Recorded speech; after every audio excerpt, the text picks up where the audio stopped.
Why the middle class, proletariat, are far more evil. When we talk about knowledge, most people don't know how to separate what's good about it from what's evil, especially in the Christian sense. We've been conditioned to think the rich are the problem, that they're the embodiment of wickedness. But in truth, it's the middle class who most clearly reflect the evil of knowledge. They live in the illusion of righteousness while embodying corruption at its core, the corruption of knowledge. To understand this, we must look not just at schools or education systems, but at the very nature of knowledge itself in relation to sin and the self. Society divides people into haves and have-nots, but the real line is between the resourceful and the non-resourceful. True usefulness comes from resourcefulness, being able to actually create, solve, and provide. That's what makes a person valuable and what produces genuine fulfillment. But when society equates knowledge on paper, degrees, credentials, qualifications with usefulness, it distorts reality. The result? A false self-perception. People feel important, powerful and righteous because of their paper status, when in reality they lack genuine resourcefulness. This lie breeds arrogance, negativity, and eventually wickedness. Why the middle class is more wicked. This is why the middle class ends up more wicked than both the rich and the poor. Once someone builds their identity on a false sense of usefulness, their worldview collapses into ethical duality. It's more right for me to have than for others to have. It's less wrong if I do evil than if others do the same. This twisted ethic fuels their self-righteousness. They believe they are the most moral simply because they follow society's rules and live respectably. But in truth, they are blinded by their own lies. They demonize the poor as lazy, criminal, unworthy, degenerates. At the same time, they resent the rich as privileged, undeserving, and corrupt. The irony, they are neither rich nor poor, just stuck in the middle, yet they look down on both ends as if they themselves are the standard of morality. The rich, the poor, and the middle class.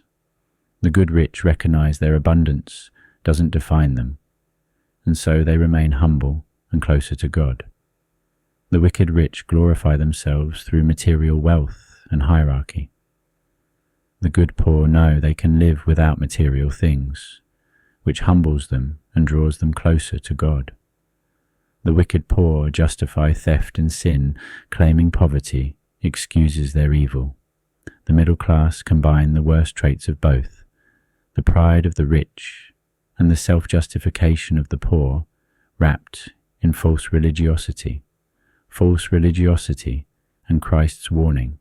The middle class believe that by living respectably through careers, qualifications, and outwardly proper lives, they are closer to God than anyone else. They confuse outward respectability with inner holiness. They proclaim Christ, but they don't follow him. This is the exact type of people Christ condemned. Matthew 7:21-23, KJV. Not everyone that saith unto me, Lord, Lord, shall enter into the kingdom of heaven, but he that doeth the will of my Father which is in heaven. Many will say to me in that day, Lord, Lord, have we not prophesied in thy name? And in thy name have cast out devils, and in thy name done many wonderful works. And then will I profess unto them, I never knew you. Depart from me, ye that work iniquity.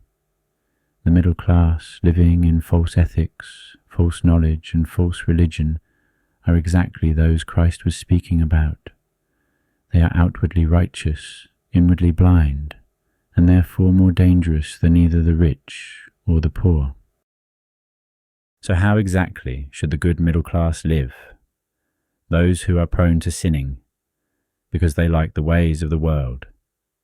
This is the message that God told me to deliver to the middle class. His words were as follows, both forwarded and quoted by me. God's message to the middle class.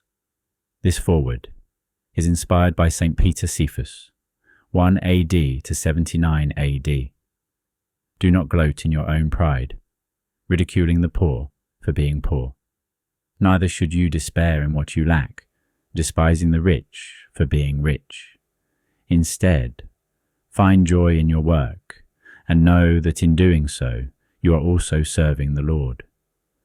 Let not your hearts be angered against evil masters, nor despair in your own lacking, such that you take out your anger on the poor.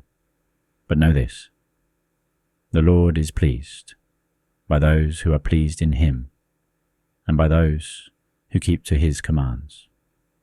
Stay close to each other. Love your neighbour as yourself.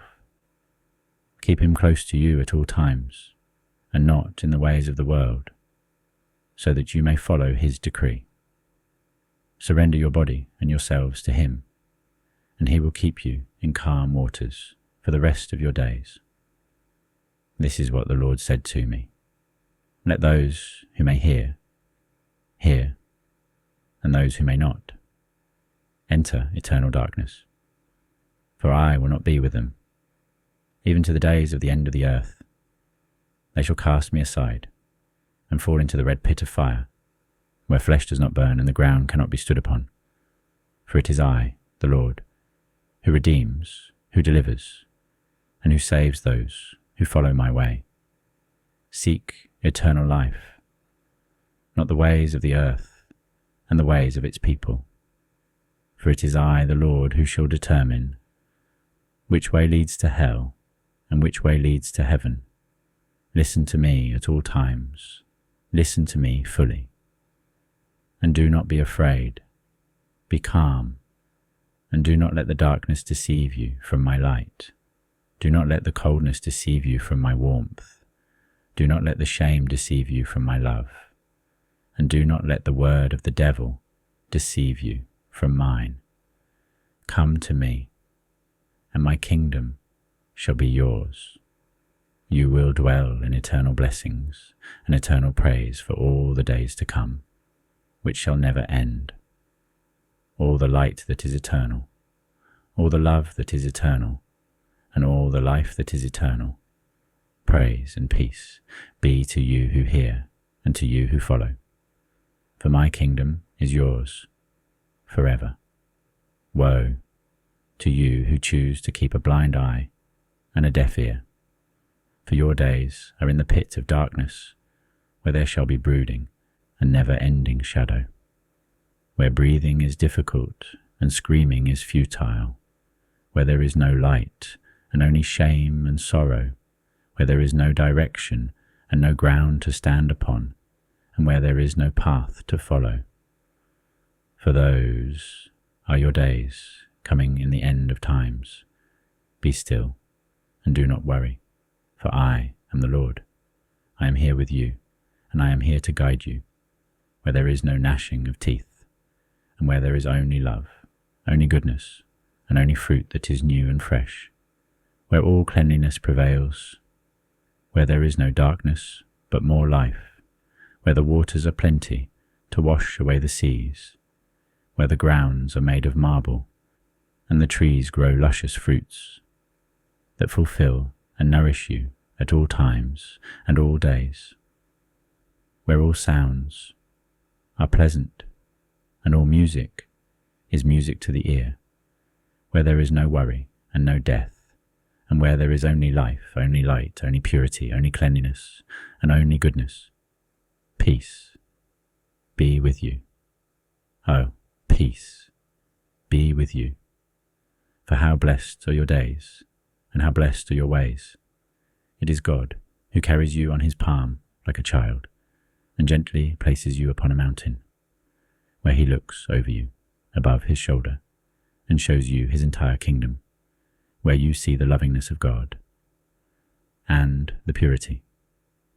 For blessed are your days, for they are a gift from God, your never-ending days and your never-ending ways, from the true Master above in heaven, as spoken of by the prophet Samuel, and as will be done in the ending days. Peace be upon you.